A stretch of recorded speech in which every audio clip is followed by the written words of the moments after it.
오늘 우리에게 주시는 하나님의 말씀 보도록 하겠습니다. 하나님의 말씀은 신약성경 마태복음 20장 8절로 16절까지의 말씀입니다.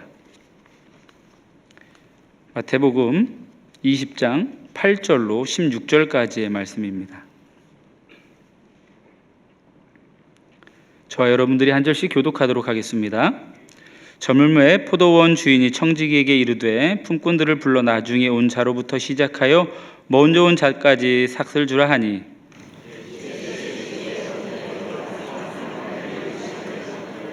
먼저 온 자들이 와서 더 받을 줄 알았더니 그들도 한 데나리온씩 받은지라. 나중 온 이 사람들은 1시간밖에 일하지 아니하였거늘 그들을 종일 수고하며 더위를 견딘 우리와 같게 하였나이다.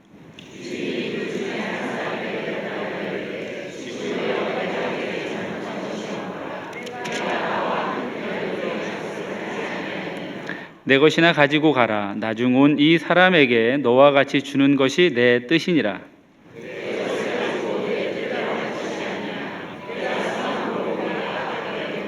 함께 읽겠습니다. 이와 같이 나중된 자로서 먼저 되고 먼저 된 자로서 나중되리라.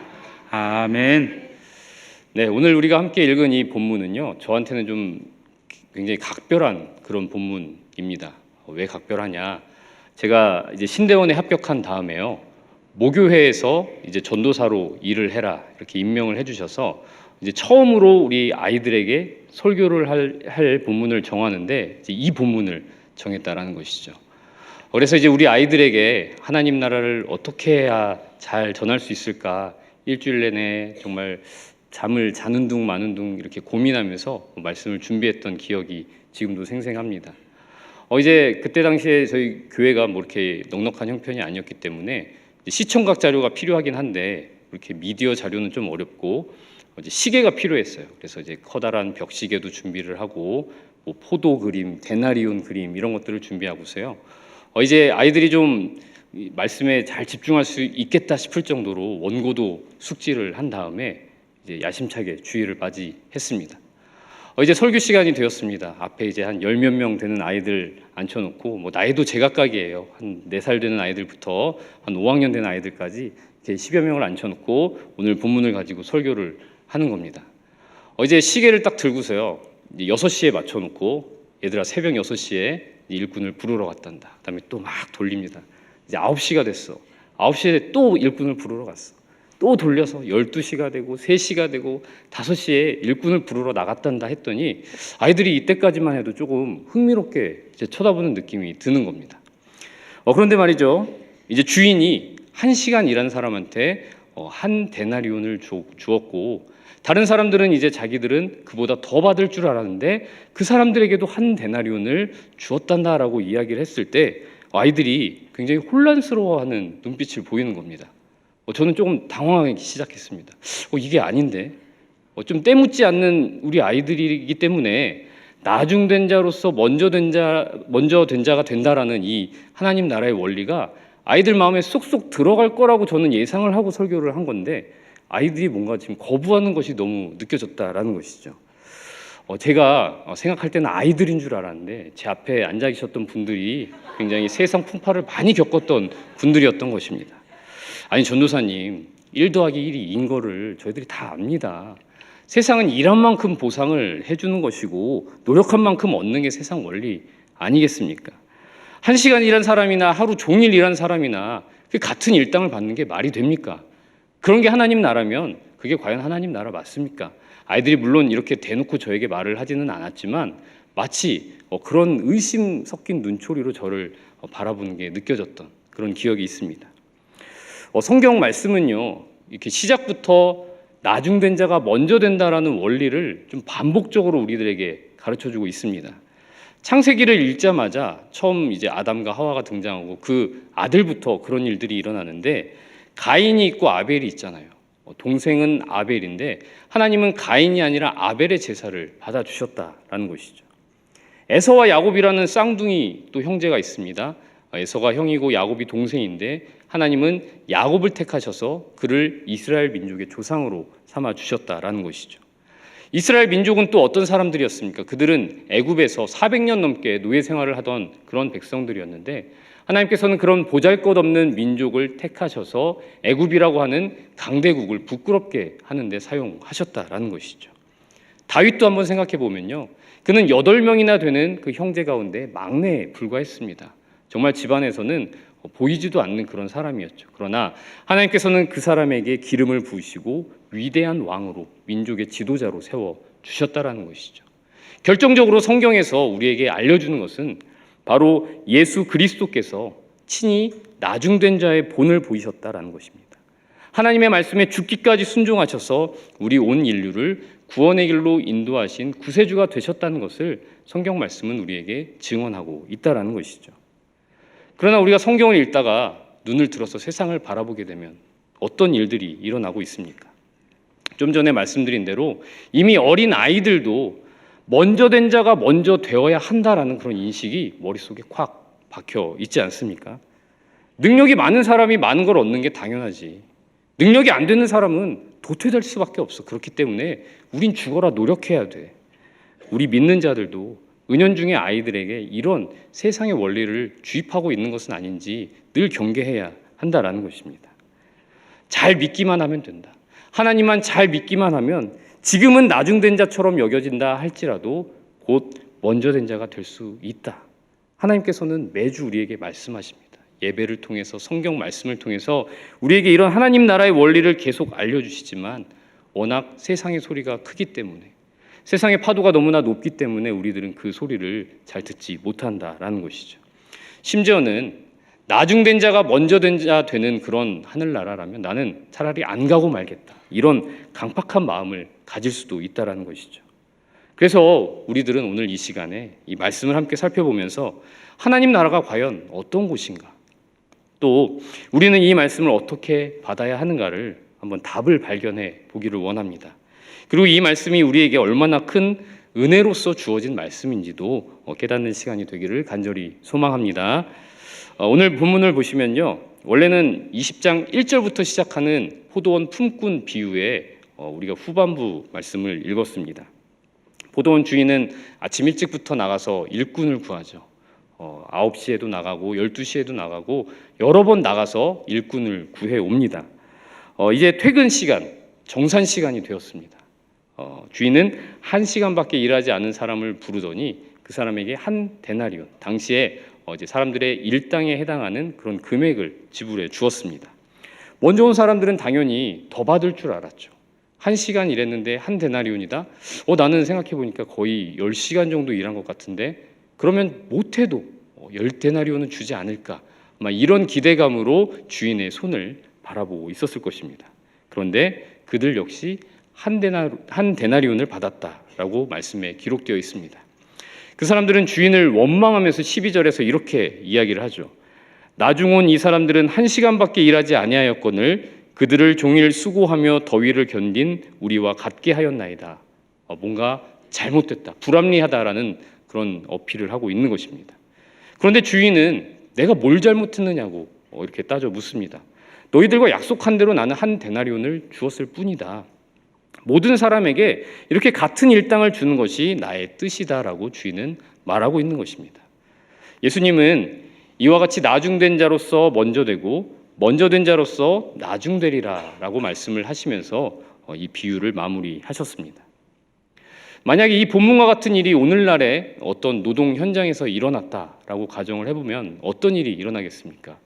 오늘 본문 말씀에서는 가장 먼저 온 사람들만 주인에게 화를 냈지만 아마 그런 일이 오늘날에 일어났다면 그 사람뿐만 아니라 9시에 온 사람, 12시에 온 사람, 3시에 온 사람 다 들고 일어나서 굉장히 험악한 분위기가 연출되지 않았을까 싶습니다. 우리가 살고 있는 이 세상에서 이 임금이라는 말 뜻은 일을 한 만큼 받는 보수잖아요. 그렇기 때문에 나보다 적게 일하고 나보다 늦게 온 사람이 나와 같은 임금을 받는다라는 것은 도저히 납득할 수가 없다라는 것입니다. 그러나 하나님께서는 세상과는 다른 셈법으로 임금을 매기고 계시다라는 것이죠. 일찍 부르심을 받았든 늦게 부르심을 받았든 또 하나님의 일을 많이 감당했든 적게 감당했든 하나님께서는 한 데나리온으로 상징되는 그 영원한 생명을 모든 이들에게 나누어지기를 원하고 계시는 것입니다. 또 만약에 우리가 이런 생각을 해볼 수 있죠. 만약에 내가 포도원 주인인데 이렇게 내가 주고 싶은 대로 임금을 주게 되면 사람들이 불만을 가질 것이 염려가 된다는 거죠. 그러면 어떻게 해야 좀 사람들이 불만을 안 가질까? 만약에 이런 데 관심을 갖고 있는 주인이라면 여러분들은 어떻게 하시겠습니까? 뭐 쉽게 생각해도 방법들이 여러 가지가 있죠. 먼저 온 사람부터 돈을 주고 보내면 아무도 불만을 가질 일이 없습니다. 아니면 나중에 온 사람부터 임금을 주기를 원한다면 봉투에 넣어서 줘도 되고요. 뭐 당시에는 이제 동전이니까 주머니 같은 데서 쌓아서 얼마 받았는지 안 보이게 이렇게 주었으면은 아무도 불만을 갖지 않고 집에 돌아갔을 것입니다. 그러나 본문에 나오는 포도원 주인은 특이하게도 이런 말을 하고 있다는 것이죠. 8절의 말씀을 보시면요. 저물매 포도원 주인이 청지기에게 이르되 품꾼들을 불러 나중 온 자로부터 시작하여 먼저 온 자까지 삭슬 주라, 이렇게 말하고 있다는 것입니다. 포도원 주인은 의도적으로 아주 의도를 가지고 나중에 온 품꾼부터 일당을 받도록 했고요. 그것도 모든 품꾼들이 보는 앞에서 공개적으로 받게 하였다라는 것입니다. 이렇게 했을 때 어떤 일이 벌어질지 충분히 예상이 되는 그런 상황에서도 그는 그렇게 했습니다. 그뿐 아니라 15절에서 나는 선하다라고 말을 하고 있습니다. 즉 포도원 주인은 모든 품꾼들이 자신의 생각과 행동을 인정해야 된다, 동조해야 된다라고 여기고 있다는 것을 우리가 알 수가 있는 것이죠. 내가 이렇게 행동하면 다들 좋아하면서 나를 찬양해 줄 줄 알았는데 품꾼들의 반응이 왜 이러지? 왜 이런 식이지? 주인의 그런 당혹감이 느껴지는 그런 본문이다라는 것이죠. 내가 선한데 왜 너희들은 나를 악하게 보고 있느냐라고 주인이 말하고 있지 않습니까? 이렇게 본문에서 드러난 바와 같이 하나님의 보상과 세상의 보상은 참 달라도 많이 다릅니다. 세상의 보상은 품꾼들이 일을 한 만큼 주어집니다. 상대적이다라는 것이죠. 내가 적게 보상을 받을 수는 있습니다. 그러나 다른 사람들이, 그것도 나보다 적게 일한 사람이 나와 같은 임금을 받는다, 또는 나보다 더 많이 받는다, 이런 것은 도저히 참을 수가 없는 것이죠. 그러나 하나님의 보상은 어떻습니까? 하나님의 보상은 품꾼의 상황, 환경 이런 것과는 관계없이 품꾼의 나이가, 성별이, 학력, 재산, 건강, 신앙 상태 등등 그 모든 것과는 전혀 관계없이 주어지는 그런 보상이다라는 것이죠. 절대적이다라는 말씀입니다. 하나님의 관심과 목적은요, 품꾼들을 열심히 굴려서 자기가 목표한 만큼의 실적을 세우는 데 있는 것이 아니라 그저 누구든지 포도원에 들어온 자들에게 한 데나리온이라고 하는 그 보상을 주는 것 자체를 이 주인은 즐기고 있다는 것을 우리가 알 수 있다는 것입니다. 그뿐이 아니죠.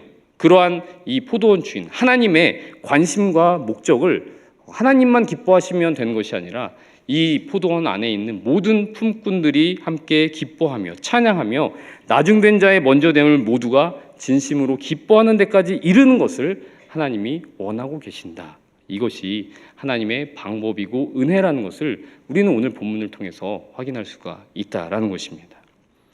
이러한 하나님의 마음이 좀 더 극적으로 표현된 본문이 있습니다. 누가복음 15장에 너무나 유명한 그 탕자의 비유에서 나타나죠. 아버지는 집 나갔던 둘째 아들이 보이자 멀리서 보이자마자 막 뛰어가서 그 아들을 안아주십니다. 그리고 종들에게 가장 좋은 옷, 가락지, 좋은 신발 다 신겨주라고 하고요. 살찐 송아지까지 잡아서 먹고 즐기자라고 이야기를 합니다. 집안에 잔치가 벌어졌습니다.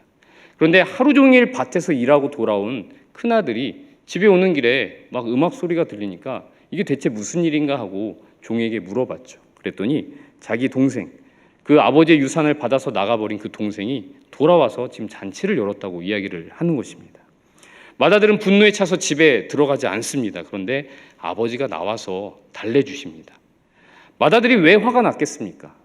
아니, 그동안 나는 집을 이렇게 잘 지켜왔고 아버지의 말씀에 철저히 순종해 왔는데, 착실하게 살아왔는데 아버지께서 나에게는 염소 새끼 한 마리 주시지 않았건만 저 아버지의 재산을, 아버지의 그 유산을 창녀들과 함께 다 날려버린 저 동생에게는 살찐 송아지를 잡아주시다니 나는 도저히 납득할 수가 없다라는 것입니다. 그런데 아버지는 무엇라 말씀하십니까? 예, 너는 항상 나와 함께 있으니 내 것이 다 내 것이로 돼. 이 내 동생은 죽었다가 살아났으며 내가 잃었다가 얻었기로 우리가 즐거워하고 기뻐하는 것이 마땅하단다 라고 이야기를 하십니다. 맏아들로서는 지금 사실 표정 관리가 안 될 겁니다. 그냥 가만히 있기도 힘든데 아버지는 그 아들에게 표정 관리 좀 해 정도가 아니라 너도 나처럼 즐거워하고 기뻐해야 마땅한 거야 라고 말씀을 하신다라는 것이죠. 여러분께서는 이 두 아들 중에 어떤 아들에게 더 감정이 이입되십니까? 길을 잃었다가 돌아온 그 아들, 그렇게 죽었다가 살아난 아들의 모습에서 내 모습이 보인다 이런 생각이 드시나요? 아니면 동생이 살아 돌아온 것을 너무나 못마땅하게 여기고 아버지께 서운한 마음이 가득한 그 분노한 아들의 모습에서 내 모습이 좀 보이는 것 같아 그런 생각이 드시나요? 마찬가지로 여러분께서는 포도원 품꾼 가운데 어떤 품꾼에게 좀 더 마음이 가십니까? 1시간 전에 간신히 해지기 전에 포도원에 들어가서 일을 그렇게 많이 하지도 않았는데 한 데나리온을 받아서 지금 감격하고 있는 그 품꾼에게 마음이 가십니까? 아니면 아침 일찍부터 와서 죽어라 땡볕에서 일을 했는데 그렇게 1시간밖에 일하지 않은 사람에게 한 데나리온을 주면서 나에게도 한 데나리온을 주는 그 주인을 원망하면서 손에 쥐고 있는 이 한 데나리온을 땅바닥에 내팽길 것처럼 그렇게 분노하고 있는 그 품꾼에게 여러분의 마음이 가십니까? 여러분이 만약에 이 둘째 아들에게 또 데나리온을 받아서 감격하고 있는 이 품꾼에게 마음이 가시고 감정이 이입되신다면 여러분들의 그 감격이 식지 않도록 잘 간직하시기를 바랍니다. 나는 가진 것이 그렇게 많지가 않아서 하나님을 위해서 많은 것을 포기한 것도 아니고 또 너무 뒤늦게 하나님의 사랑을 깨달은 터라 하나님을 위해 교회를 위해 그리 수고한 것이 많지도 않은데 그것 때문에 어떡하지 걱정하지 마시라는 겁니다. 하나님께서는 그렇게 자신을 보잘것없다라고 또 하나님께 받은 것에 비해 내가 하나님을 위해 수고한 것이 너무나 적다고 인정하면서 민망해하는 사람들을 하나님은 너무너무 기뻐하신다라는 것이죠. 그런 사람들을 먼저 된 자라고 하나님은 거침없이 인정해 주시는 것입니다. 그러나 여러분이 만약에 아침 일찍 온 그 품꾼 또 여러 해 동안 아버지를 성실하게 섬긴 형의 그 불평에 좀 쉽게 공감이 된다 하신다면 좀 잠시 멈추어 서서 자신의 신앙을 점검해 볼 필요가 있다라는 겁니다. 내가 아직도 하나님의 그 계산법을 절대적인 하나님의 은혜를 온전히 이해하지 못하고 있는 것은 아닌지 스스로에게 솔직히 물어보아야 한다라는 것이죠. 소위 모태신앙이라고 하는 그런 부류의 신앙인들이 있습니다. 그들은 말 그대로 어머니의 뱃속부터 교회를 다녔기 때문에 교회에 너무나도 익숙하고 자연스럽게 교회에서 봉사활동을 하게 됩니다. 뒤늦게 신앙생활을 하신 분들은 이 모태신앙인 분들을 굉장히 부러워하시더라고요. 어릴 때부터 태어나면서부터 이미 입에다가 한 데나리온을 물고 태어난 거니까 얼마나 좋냐. 가족들이 이렇게 함께 신앙생활을 하니까 얼마나 좋으냐. 너무너무 부럽다. 나는 그걸 몰라서 허랑방탕하다가 이제야 이 재미를 알았으니 너무너무 아쉽다 하면서 부러워하시죠. 저는 이제 개인적으로 모태신앙입니다. 어머니 뱃속부터 교회를 다녔습니다. 저도 물론 감사하고 있습니다. 이렇게 신앙을 가지고 신앙의 가정에서 태어나 교회를 위해서 봉사하면서 살아갈 수 있다는 것이 너무나도 감사합니다. 그러나 안타까운 것은 모태신앙인의 이 대부분들이 불평하는 품꾼, 불평하는 첫째 아들과 같은 모습으로 신앙생활하는 것을 너무너무 많이 보아왔다라는 것이죠. 솔직하게 말하면 저 역시도 그렇게 불평할 때가 너무 많았습니다. 교회에서 여러분 봉사 많이 해보셨죠? 저는 얼마나 많이 해봤겠습니까?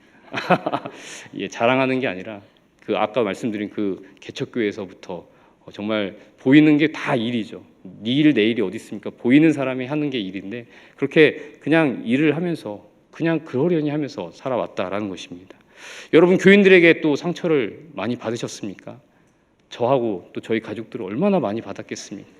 이루 말로 할 수가 없고 눈물 없이는 들을 수 없는 이야기가 정말 3박 4일 이어져도 끝이 안 난다라는 것이죠.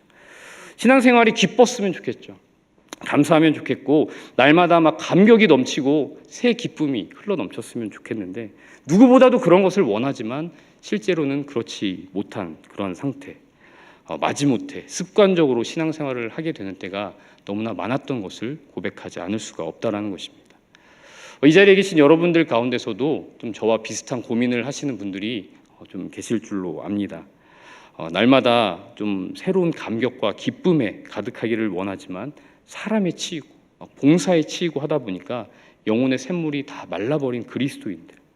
그런데 오늘의 이 말씀은 바로 그런 그리스도인들을 위한 하나님의 위로와 사랑의 말씀이라는 것을 우리가 알아야 하는 것이죠. 본문에서 나타나는 하나님의 그 위로와 사랑을 우리가 크게 세 가지로 짚어볼 수가 있습니다. 먼저 13절의 말씀을 한번 보시면요, 포도원 주인은 자신에게 불평을 쏟아내는 품꾼을 친구여라고 다정하게 부른 다음에요, 이렇게 말을 합니다. 내가 내게 잘못한 것이 없노라. 내가 나와 한 데나리온의 약속을 하지 않았느냐. 그렇습니다. 우리가 신앙생활을 하면서 뜨거운 마음이 좀 사라지고 하나님을 향한 원망이 생겨날 때 우리는 하나님과 맺었던 약속을 기억해야 한다라는 것입니다. 하나님께서는 성경 곳곳에서 이렇게 하나님의 백성들과 약속을 맺으시고 언약을 맺으시고 하나님의 백성들이 그 언약을 잊어버리고 살 때 그것을 다시금 상기할 수 있도록 여러 가지 방법을 통해서 일을 하십니다.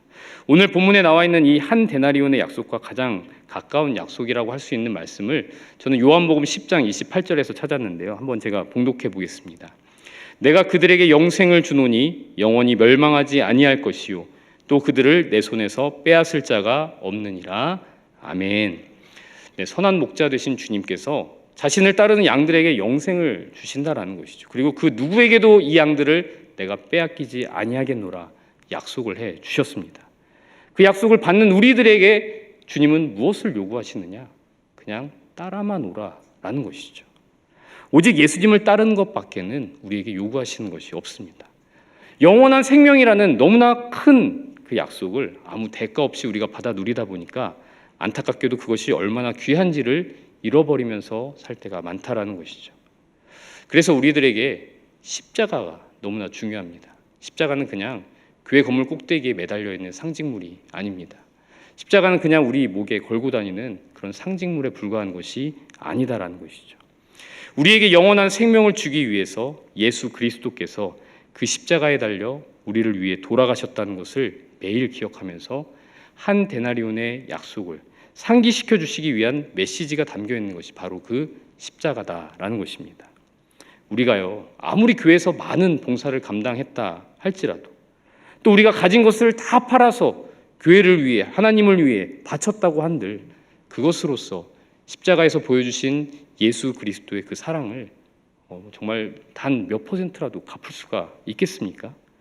참 하나님이시오 참 신이신 주님께서 자기를 다 비워서 인간의 몸을 입고 이 땅에 오셔서 시간의 제약, 공간의 제약, 인간의 한계라는 그 제약을 친히 감내하시면서까지 하신 일이 바로 나를 위해 죽으신 일이었다라는 것이죠. 우리는 날마다 십자가를 바라보면서 한 데나리온의 약속을 늘 기억해 내야 한다는 것이죠. 그리고 그 한 데나리온을 모두에게 주시기 위해서 아들을 보내주신 하나님의 사랑과 친히 십자가에 달리신 예수 그리스도의 그 희생에 감격하며 살아야 하는 것입니다. 둘째로 14절의 말씀을 한번 보시면요, 포도원 주인이 품꾼에게 이렇게 이야기를 합니다. 네 것이나 가지고 가라. 내 것이나 가지고 가라. 다른 품꾼이 너와 같은 임금을 받든지 그렇지 않든지 간에 임금이라는 것은 주인에게서 나오는 것이고 주인의 뜻에 따라 지불이 되는 것입니다. 그러니 다른 품꾼이 얼마를 받았는지 너무 신경 쓰지 말고 스스로 괴로워하지 말라. 너의 손에 쥐어진 그 데나리온을 꼭 붙들라고 말씀을 하시는 것입니다. 이렇게 하나님께서는 우리들에게 남들과 비교하지 말고 너에게 주어진 그 영생을 꼭 붙들라고 말씀을 하시는 것입니다. 남들과 비교하면서 살아가는 삶이 얼마나 비참한지 우리에게 너무나 잘 보여주는 인물이 있습니다. 구약 성경의 사울 왕이죠. 그는 다윗과 골리앗의 그 전투가 벌어진 후에 사람들이 외치는 그 노랫소리를 듣고 완전히 이제 속된 말로 꼭지가 돌아버리죠. 사울이 죽인 자는 몇이요? 1000이요. 다윗이 죽인 자는 10,000이로다. 다윗은 지금 골리앗 사실 하나밖에 안 죽였는데 다윗이 죽인 자는 10,000이라고 사람들이 노래하고 있는 겁니다. 지금까지 내가 이 나라를 위해서 해온 게 얼만데 다윗은 골리앗 하나 죽였다고 저런 칭송을 받다니 사울의 마음에서 부글부글 분노가 일어났다라는 것입니다. 그래서 이 사울은 정말 말 그대로 쥐잡듯이 다윗을 잡아 죽이려고 애를 쓰기 시작합니다. 그런 자신을 말리는 아들 요나단에게 자기의 장자에게 이렇게도 말을 하죠. 이 패역무도한 계집의 소생아, 이제 이게 이렇게 한자로 번역이 되어 있어서 그나마 우리가 이렇게 제가 소리를 내서 읽을 수라도 있지, 이게 아마 원어적 의미를 다 살린다면 정말 그야말로 육두문자였을 것입니다. 자기의 장자에게까지 육두문자를 뱉을 수밖에 없도록 그 영이 피폐해져 버린 그 모습이 성경에 기록되어 있다는 것이죠. 만약에 사울이요, 하나님이 주신 이 왕이라는 자리를 하나님을 더 기쁘시게 하기 위한 자리로, 또 더욱더 복된 자리로, 영광 돌리는 자리로 가꾸어 가기 위해서 집중하며 그것을 위해서 애썼다면 얼마나 좋았을까 하는 아쉬움이 생기는 지점인 것이죠. 그러나 그는 어떠했습니까? 다윗과 자신을 끊임없이 비교했죠. 그리고 다윗을 잡아 죽이는데 자기의 모든 에너지를 사용하고 말았습니다. 그런 나머지 하나님과의 관계, 그리고 사람들과의 관계, 그리고 자기 자신과의 관계, 그 모든 것에서 사울은 파국을 맞이할 수밖에 없었다라는 것입니다. 이처럼 하나님께서는 이미 나의 그 어떤 것으로도 갚을 수 없을 만큼 값진 것으로 보상을 주셨습니다. 그러나 우리는 오히려 다른 이들과의 비교를 통해 내가 받은 보상에 불만을 가질 때가 있다는 것이죠. 그러나 우리는 친히 제자들의 발을 닦아주시면서 섬김의 본을 보이신 예수 그리스도를 또 기억해내야 한다는 것입니다. 남보다 낮아지고 남을 섬기는 데 우리의 관심이 집중되어야 한다는 것이죠. 남들과 비교하고 그보다 더 나은 것을 얻기 위해서, 내가 더 먼저 된 자가 되기 위해서 애쓰는 것이 아니라 그렇게 더 낮아지고 섬기는 데 우리의 관심이 집중되어야 한다는 것입니다. 그렇지 않고서는 먼저 부르심을 받았다 할지라도 나중된 자로 전락할 수밖에 없다는 것이 하나님께서 우리에게 알려주시는 사실인 것입니다. 마지막으로 15절의 말씀을 보시면 주인은 내 것을 가지고 내 뜻대로 할 것이 아니냐라고 말씀을 합니다. 하나님께서는 지금도 하나님이 원하시는 모든 이들에게 한 데나리온씩 주실 자유가 있으시고요, 지금 이 순간에도 그러한 계획을 가지고 우리 모두를 바라보고 계십니다. 우리의 눈으로 볼 때는 저 사람은 한 데나리온을 받을 자격이 없어, 저 사람은 받아서는 안 돼 라고 여겨진 사람들이 분명히 있습니다. 저런 사람들이 영생을 얻는다, 우리와 함께 천국에서 영원히 산다 생각하기도 싫다, 그런 생각이 들 때가 있다는 것이죠. 구약 성경을 보면 요나라는 선지자가 그런 비슷한 마음을 품었습니다. 자기 나라를 괴롭히는 그 아수르라는 나라의 수도 니느웨에 가서 하나님이 심판의 말씀을 선포하라고 하셨을 때 그는 어떻게 해서든 그곳에 안 가려고 애를 썼습니다. 그러나 우여곡절 끝에 니느웨에 도착해서 이제 40일이 지나면 이곳이 무너지리라 말했을 때 사람들은 놀랍게도 회개하고 하나님께 돌아오기 시작했고, 하나님은 결국 그 심판을 취소하시게 됩니다. 요나는 하나님께서 이렇게 일하시는 방식이 너무너무 마음에 안 들었습니다. 불평했습니다. 원망했습니다. 그러자 하나님은 요나를 바라보면서 이렇게 말씀을 하셨죠. 요나야, 이 큰 성읍 니느웨에는 좌우를 가리지 못하는 사람이 12만 명이나 있고 가축들도 많이 있는데 내가 이런 곳을 아끼는 것이 뭐가 그렇게 억울하니? 이렇게 하나님께서는 요나에게 말씀하신다라는 것이죠. 하나님께서는 자신에게 돌이키는 자들을 받아주시고 그들을 구원하시며 영생을 주실 자유가 있으십니다. 하나님의 자유는 니느웨 사람들처럼 악한 자들에게도 동일하게 향해 있으며 또 그들을 구원하는 일에 우리들을 품꾼처럼 사용하시기를 원한다라는 것입니다. 우리의 지혜를 뛰어넘는 하나님의 그 큰 계획, 그 섭리를 찬양하면서 그 기쁨의 잔치에 참여하는 것이 바로 하나님의 나라를 살아가는 모습이라는 것이죠. 사랑하는 성도 여러분, 천국을 미리 맛보는 공간으로서 우리에게 주어진 곳이 있습니다. 바로 우리 청운교회입니다. 우리 교회의 모습은 과연 어떻습니까? 예수 그리스도를 구주로 영접하고 이 청운교회라는 공동체에서 신앙생활을 하고 있는 모든 이들에게 하나님께서는 한 데나리온, 영원한 생명이라는 절대적인 보상을 내려주셨습니다. 우리는 하나님의 선하심을 찬양하며 나중된 자들이 먼저 된 자들과 동일한 보상을 받게 된다는 사실에 기뻐해야 할 줄로 믿습니다. 먼저 된 자가 됐든 나중된 자가 됐든 서로 섬기려고 애쓰되 서로 비교하지는 않는 그러한 공동체, 우리 교회가 그러한 기쁨과 찬양이 늘 충만한 공동체 되기를 간절히 소망합니다.